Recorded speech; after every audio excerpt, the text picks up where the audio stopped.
অতিরিক্ত কোনো কিছু কখনোই ভালো না। দেখুন, আপনি আপনার লিমিটের মধ্যে থেকে জীবনকে উপভোগ করুন, ভালো। আনন্দ করার সময়ও আমাদের সতর্ক থাকা উচিত যে একটু পর কি হবে আমাদের জীবনে আমরা কিন্তু জানি না। আমরা প্রচন্ড ক্ষণস্থায়ী একটা জীবনযাপন করি। হ্যাঁ, আজ বেঁচে আছি তো কাল বেঁচে থাকবো না। বা এই যে এখন বর্তমানে বেঁচে আছি সো ১ ঘন্টা পর আমরা নাই হয়ে যাবো। আর সেজন্য আমি বলি যে আপনার কর্মফলটা ভালো হওয়া অত্যন্ত জরুরি। আমি সবসময় বলি।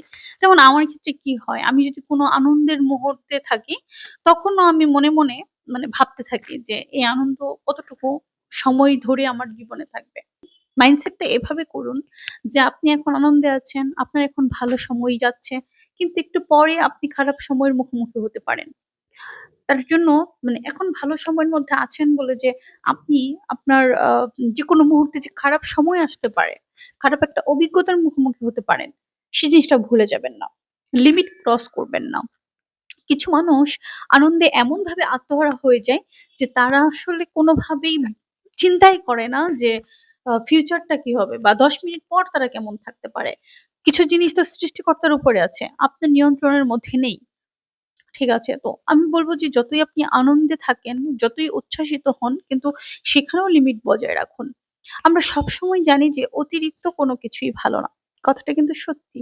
অতিরিক্ত কোনো কিছুই ভালো না। আপনি যদি কাউকে অতিরিক্ত ভালোবাসেন দেখবেন সেটা হিতে বিপরীত হবে। আপনি যদি কাউকে জোর জবরদস্তি করে কিছু একটা করাতে চান সেটাও দেখবেন হিতে বিপরীত হবে।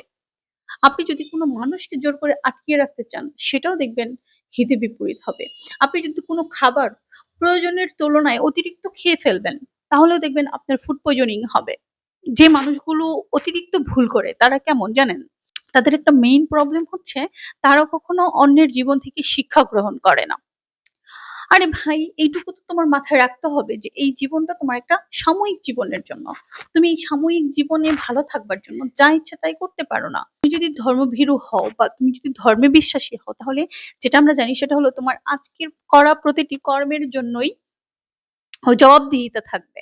তাই তুমি যেকোনো কাজ করার আগে একটু ভাবতেই পারো যে আসলে এটা কি আমার করা ঠিক হচ্ছে নাকি এটা করা আমার ঠিক হচ্ছে না।